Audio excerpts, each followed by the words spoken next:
Welcome to my channel.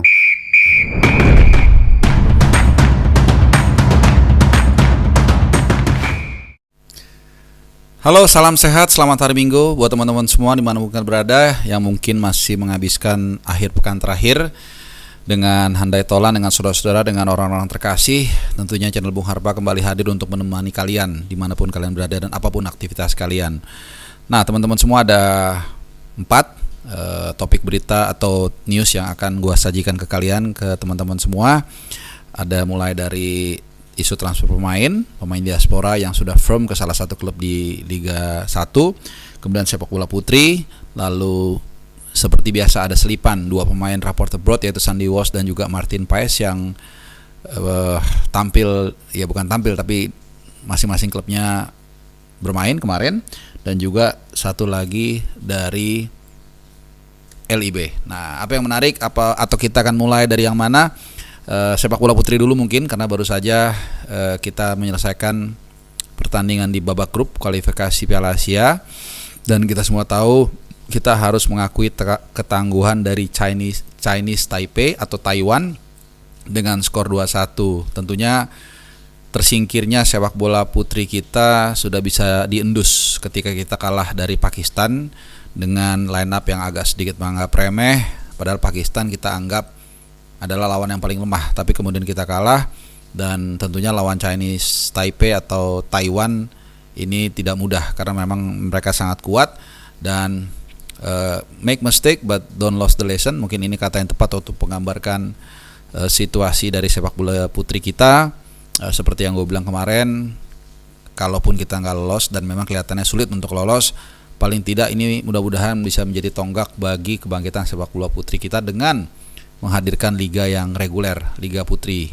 Masukan permintaan agar Liga Sepak Bola Putri ini digulirkan, dan Ketua Umum PSSI sendiri Erick Thohir sudah mengatakan berjanji akan menggulirkan Liga 1 Putri tapi 2029, berarti 4 tahun dari sekarang. Oke, ya itu aja yang bisa gue sampaikan. Dan seperti biasa ya, kalau hasilnya kalah tidak dimuat di website PSSI. Oke, berikutnya soal LIB. Nah, ini yang kemarin sempat gua angkat juga. Kok aneh ya, 2 tim yang sudah lama mempersiapkan diri, peringkat 3 dan 4, Malut United dan juga Persebaya Surabaya sudah berancang-ancang, sudah bersiap-siap untuk ikut ASEAN Cup ya. Tapi kemudian pas drawing 2 nama klub tersebut tidak tertera di sana gitu. Kemudian ya wajar dong publik bertanya-tanya begitu ya. Dan kemudian jawaban dari Ferry Paulus, ketua LIB saat itu, muter-muter lah gitu ya. Kalau menurut gue sih muter-muter ya. Kemudian alasannya katanya LIB memang tidak meminta peringkat 3 4 tapi 1 2 whatever lah gitu ya.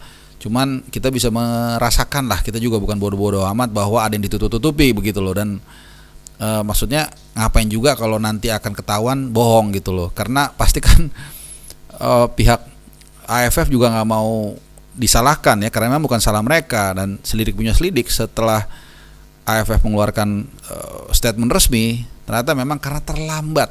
Nah, ini yang gue bilang kemarin, kita sudah beberapa kali nih masalah disiplin seperti ini. Dulu juga pernah Persipura di panggung yang agak sedikit berbeda, di Champions League Asia, dan kali ini terjadi lagi. Jadi 2-3 kali disiplin ini mungkin menjadi salah satu masalah laten dari bangsa kita ya. Dan masalah yang kedua adalah tidak mau secara gentleman mengakui kesalahannya begitu. Akhirnya ya jujur ini menjadi makanan santapan dari media ya, karena satu kesalahan yang fatal ditutupi dengan kebohongan yang akhirnya terbongkar secara gamblang. Itu dari LIB. Yang berikutnya raport pemain, nanti terakhir soal transfer pemain ya ke Liga 1, pemain diaspora. Raport pemain seperti yang gue bilang, masih ada 2 pemain yang klubnya liganya bergulir, yaitu Sandy Walsh dan juga Martin Paes. Dan dua-duanya raportnya nggak terlalu bagus, tapi juga ada yang lumayan dalam arti Sandy Walsh timnya menang pada derby Yokohama. Jadi Yokohama Marinos menang 1-0, meskipun ya itu yang gue bilang tadi, ada minusnya Sandy Walsh tidak dimainkan sama sekali walaupun namanya masuk DSP. Jadi setelah dia pulih dari cedera, ada 4 pertandingan yang dijalani oleh Yokohama Marinos, dan di 4-4-nya itu dia tidak diturunkan sama sekali gitu. 4 laga tersebut 3 kali kalah, 1 kali menang. Terakhir ini yang menang yang 1-0. Sandy Walsh tidak dimainkan sama sekali. Jadi ini satu sinyal yang kurang baik ya. Jangan sampai nanti setelah si A, si B merapat ke pemain diaspora, merapat ke Liga 1, mendekat ke ASEAN seperti Sean Patinama juga yang ke Buriram, kemudian nanti Sandy Walsh juga lama-lama ke Liga 1 juga nih naga-naganya ya. Mudah-mudahan sih ya jangan ya, karena kan waktu proyek naturalisasi ini digulirkan kan tujuannya adalah untuk mentransformasikan ilmu dan mentality mereka yang bermain di Eropa, di Amerika dan lain-lain. Tapi kalau kemudian mereka kesini juga ya kemudian maknanya jadi berkurang, seperti itu kira-kira ya. Dan bahkan saat itu dianggap sebagai magnet untuk para pemain Liga 1 supaya berkarir di luar negeri, di Eropa dan sebagainya. Tapi sekarang malah kebalikannya. Nah, kalau Sandy Walsh tadi memang belum mendapatkan tempat. Kalau kiper kesayangan kita Martin Paes sebaliknya, selalu bermain rutin bersama FC Dallas. Cuman sayangnya kemarin dia main sebagai starter seperti biasa. Sayang timnya kalah 2-1. Ketinggalan duluan 2-0. Gol kedua menurut gua ada kesalahan Martin Paes, posisinya kurang pas.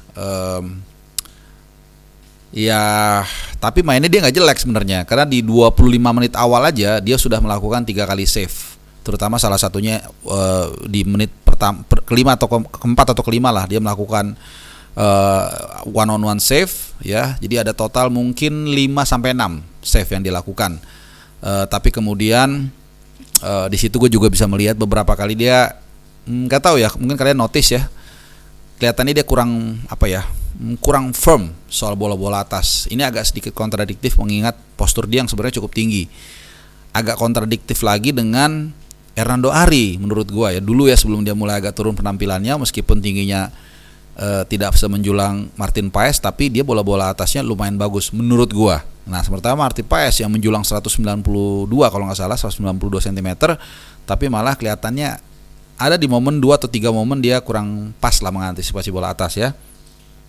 Ini mudah-mudahan menjadi catatan juga bagi Struts, pelatih kiper dari tim nasional Indonesia. Mungkin masukan ya, kan boleh ngasih masukan seperti kalian juga masukan ke gua. Mudah-mudahan didengar dan mudah-mudahan membuat kemampuannya semakin terjaga bahkan bertambah, meskipun juga kalau memang dia tidak bisa menjaga kemampuannya, performanya, ada Emil Audero yang siap menyalip. Itu untuk Martin Paes ya. Dan last but not least, seperti janji gue tadi, jadi memang seperti yang gue bilang, Jordi Amat sudah firm ya. Ini A1 kemarin atau 2 hari lalu tepatnya, video gue angkat, dia ke Persija Jakarta. Itu hari Selasa ini harusnya sih diperkenalkan secara resmi ya, walaupun kita lihat spill-spillnya sedikit, teasernya udah ada. Dia kok dikontrak 2 tahun dengan opsi perpanjangan 1 tahun.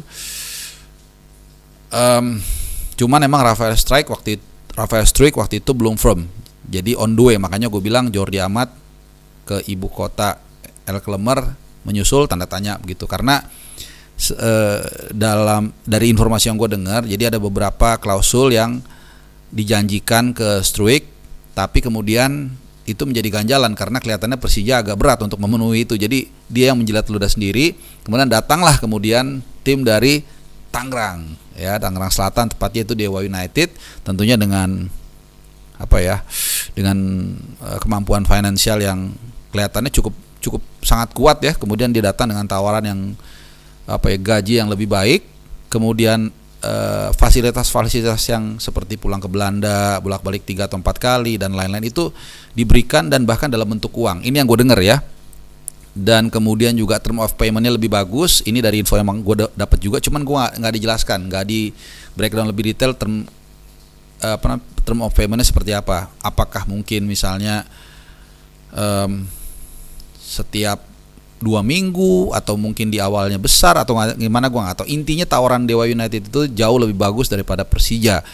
Nah, satu informasi yang ini juga A1 juga nih ya teman-teman, di luar strike itu kemudian kita bertanya-tanya kan, karena Dewa United kita tahu duitnya cukup kelihatannya sangat banyak ya.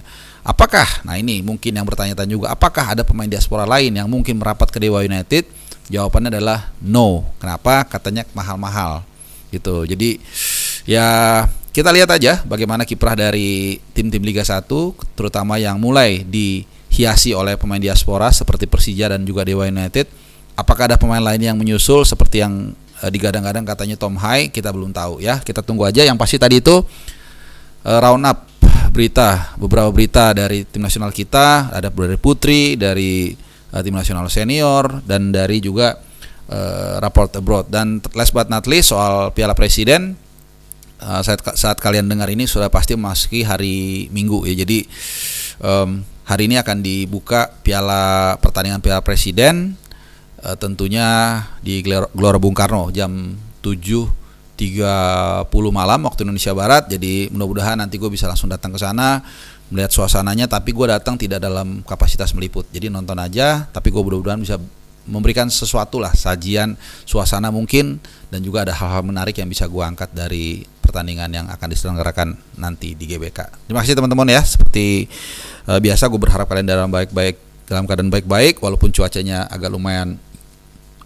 gloomy ya, hujan di mana-mana, terutama teman-teman yang di Bogor, di Ciampea, dan juga di Ciamas, dekat bendungan Katulampa, ya Bogor pada umumnya lah kabupaten ya.